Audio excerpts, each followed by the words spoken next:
In this video, I'm gonna compare the new Ryzen 7 9700X and the 7800X3D in games at 1080p minimum settings and 1440p max settings using the 7900 XTX.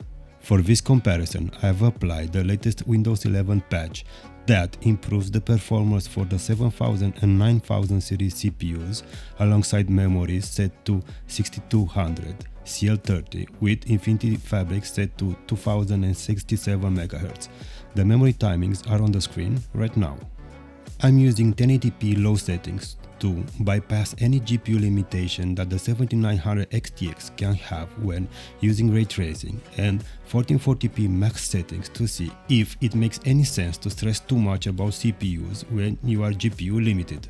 The 7900 XTX was tweaked a bit with its power limit increased by 15% alongside a minor undervolt.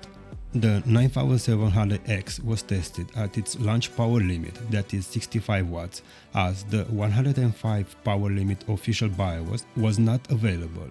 I will do a follow-up to check the difference later on. For each game tested, I will show the graphics settings used, followed by a side-by-side run for both the 1080p and 1440p runs.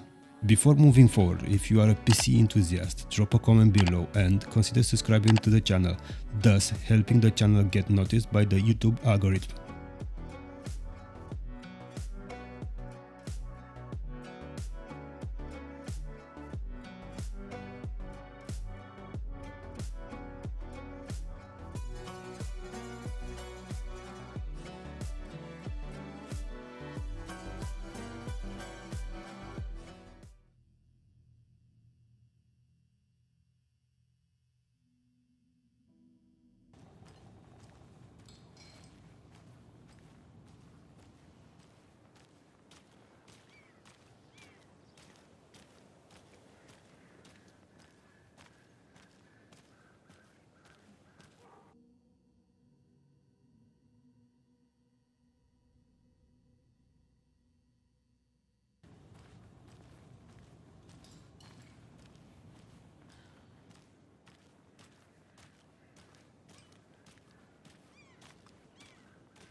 Necesitas la...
Next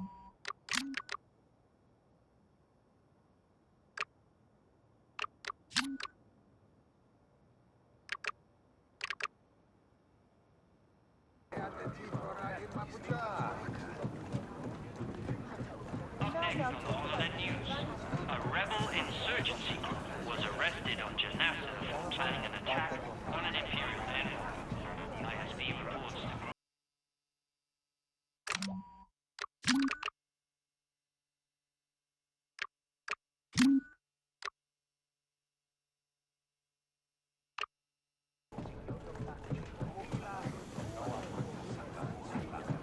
I'm Dwarf Powers, and this is your Holland news. The Imperial Navy was eager to announce that they have decimated the pirate bands terrorizing the Hydian Way.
Contrary to the other reviews out there, the 9700X was ahead in more games than the 7800X3D at 1080p using low settings.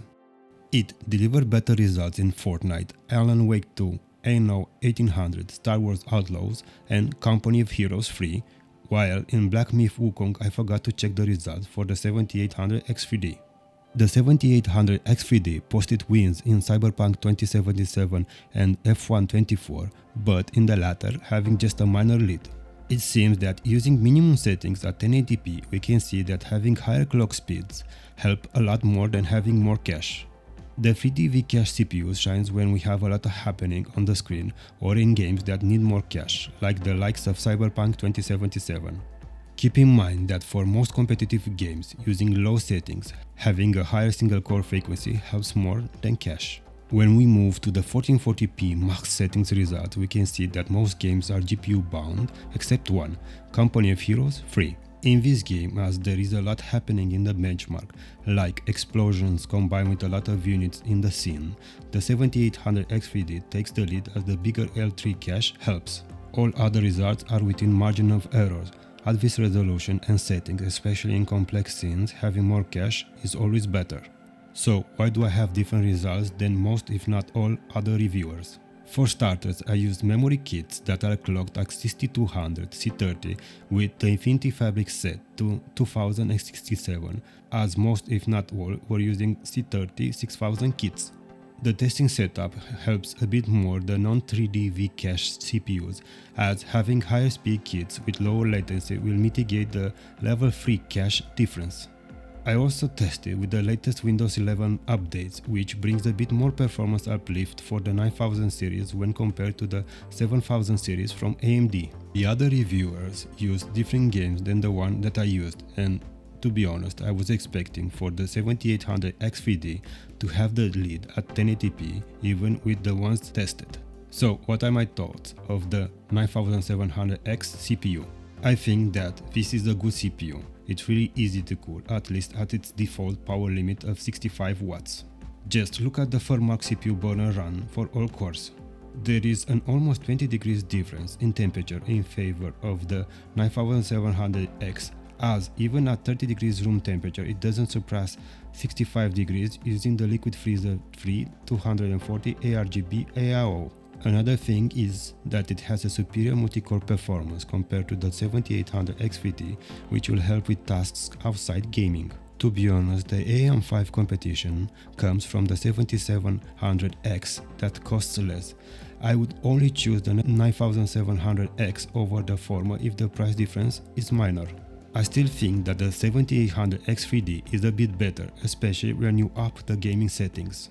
With mid to high settings, the L3 cache begins to shine and the single core clock speed advantage begins to fade away. Though, don't forget that not all games benefit from the increased level 3 cache over clock speed. If you are into gaming and you can wait, the 3D V-Cache 9000 series is rumored to not lose the clock speed compared to the non-3D V-Cache CPUs, and Intel will launch its new generation in a few months.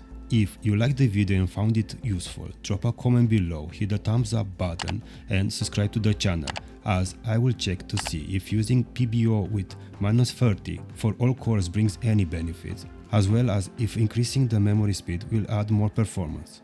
Take care and hope to see you all in the next one.